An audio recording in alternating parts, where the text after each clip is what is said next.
اللہ اکبر اور محمد رہبر کے نعرے لگاتا رہوں گا۔ حضرات گرامی قدر تم ساتھ دو پھر بھی اللہ اکبر کا نعرہ لگے گا، محمد رہبر کا نعرہ لگے گا۔ تم ساتھ نہ دو پھر بھی اللہ اکبر کا نعرہ لگے گا۔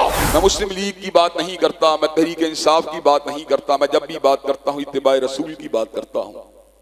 تو لوگ کہتے ہیں جماعتی پالیسی جو ہے یا سیاسی پالیسی جو ہے اس کی وجہ سے کئی لوگوں کے ذہن میں آپ کی وجہ سے خلش پیدا ہوتی ہے۔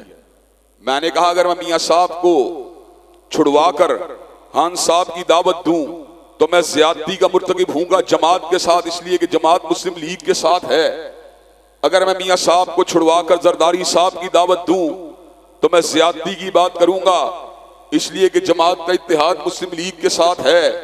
اگر میں جماعت کو چھڑوا کر اے این پی کی دعوت دوں میں زیادتی کروں گا، اس لیے کہ جماعت کا اتحاد مسلم لیگ کے ساتھ ہے۔ لیکن اگر میں مسلم لیگ کی بات چھڑوا کر بدر منیر کی دعوت دوں تو مجھے نہیں پتا کہ جماعت کی پالیسی کے اوپر حرف آتا ہے یا نہیں آتا، اس لیے کہ جمعیت کی پالیسی کا مسئلہ نہیں بلکہ میرے ایمان کا مسئلہ ہے، میرے اعتقادات کا مسئلہ ہے۔ میں نے اس بات کو اچھی طرح سمجھا، مسلم لیگ کی اوقات کیا ہے، تحریک انصاف کی اوقات کیا ہے، پیپل پارٹی کی حیثیت کیا ہے۔ میرا تو موقف بالکل اظہر من الشمس ہے۔ پوری کی پوری پارلیمان کا یونینمس ڈیسیژن ایک طرف ہو، حضرت رسول اللہ صلی اللہ علیہ وسلم کی بات ایک طرف ہو، اللہ کی قسم پارلیمان حضور کے فرمان اقدس کو سپرسیڈ نہیں کر سکتی۔ اللہ کی قسم ہے پارلیمان کا اجتماعی فیصلہ حضور کے فرمان مبارک کو سپرسیڈ نہیں کر سکتا۔ حضرات گرامی قدر پورے سیاستدانوں کی آل پارٹیز کا مشترکہ اعلامیہ ایک طرف ہو، حضور کی بات دوسری طرف ہو، پورے کے پوری آل پارٹیز کانفرنس کا اعلامیہ ڈسٹ بن کے اندر پھینکنے کے قابل ہے۔ حضور علیہ السلام کی بات کو رد نہیں کیا جا سکتا۔ میرا موقف واضح ہے، میں ہائی کورٹ کی بات کو مانوں گا، میں سپریم کورٹ کی بات کو مانوں گا، میں پارلیمان کی بات کو مانوں گا۔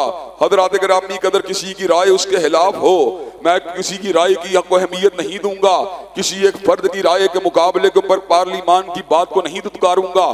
میں جمہوریت پسند ہوں، میں اسلامی جمہوریت کا لمبردار ہوں۔ حضرات گرامی قدر میرا موقف یہ ہوگا، تیری بات کو چھوڑ کے میں ادارے کی بات کو جو ہے مسترد نہیں کر سکتا۔ میں میاں صاحب کی بات کو بھی پارلیمان کے اجتماعی فیصلے کے مقابلے کے اوپر نہیں مانوں گا، میں خان صاحب کی بات کو بھی پارلیمان کے اجتماعی فیصلے کے مقابلے پہ نہیں مانوں گا، میں ذوالفقار علی بھٹو مرحوم کی بات کو بھی پارلیمان کی اجتماعی بات کے مقابلے پہ نہیں مانوں گا۔ میں حضرات گرامی قدر سپریم کورٹ کے ڈیسیژن کے مقابلے کے اوپر میاں صاحب کی بات کو نہیں مانوں گا، خان صاحب کی بات کو نہیں مانوں گا، زرداری صاحب کی بات کو نہیں مانوں گا۔ لیکن ایک مقام ایسا آتا ہے جہاں پر پیمانے بدل جاتے ہیں، ایک مقام ایسا آتا ہے جہاں پر ترازو بدل جاتا ہے، ایک مقام ایسا آتا ہے جہاں پر پیمانے بدل جاتے ہیں، اور وہ مقام مصطفیٰ کا مقام ہے، وہ مقام حبیب کبریا کا مقام ہے، وہ مقام سید الاولین والآخرین کا مقام ہے، وہ مقام فخر انسانیت کا مقام ہے، وہ مقام محسن انسانیت کا مقام ہے۔ حضرات گرامی قدر پوری کی پوری پارلیمان ایک طرف ہو، میں پارلیمان کے ڈیسیژن کو پر تھوکوں گا لیکن حضور کی بات کو نہیں چھوڑوں گا۔ پورا کا پورا سپریم کورٹ ایک طرف ہو، میں سپریم کورٹ کی بات کو اپنے جوتے کے تلے رون دوں گا مگر حضور کی بات کو نہیں چھوڑوں گا۔ حضرات گرامی قدر پوری اسٹیبلشمنٹ ایک طرف ہو اور میرے آقا، میرے مولا، میرے مرشد و میرے مخدوم، میرے دل کی دھڑکن اور میری آنکھوں کے نور میرے حضور کی بات ایک طرف ہو، میں اسٹیبلشمنٹ کی بات کو اڑا کے پرے پھینکوں گا، میں حضور کی بات کو نہیں چھوڑوں گا۔ اللہ کی قسم ہے ممبر و محراب کے اوپر حضور کی بات کو نہیں چھوڑوں گا، میں جیل کی دیوار کے پیچھے بھی حضور کی بات کو نہیں چھوڑوں گا، میں ہاتھوں میں ہتکڑی کو پہن کے بھی حضور کی بات کو نہیں چھوڑوں گا، میں پیروں میں بیڑیوں کو پہن کے بھی حضور کی بات کو نہیں چھوڑوں گا، میں علماء کے اجتماع کے مقابلے کے اوپر بھی حضور کی بات کو نہیں چھوڑوں گا، میں جمعیت کی بات کو بھی حضور کی بات کے مقابلے پہ حیثیت نہیں دوں گا، میں جمعیت کے اجتماعی فیصلے کے مقابلے پہ بھی حضور کی بات کو مانوں گا۔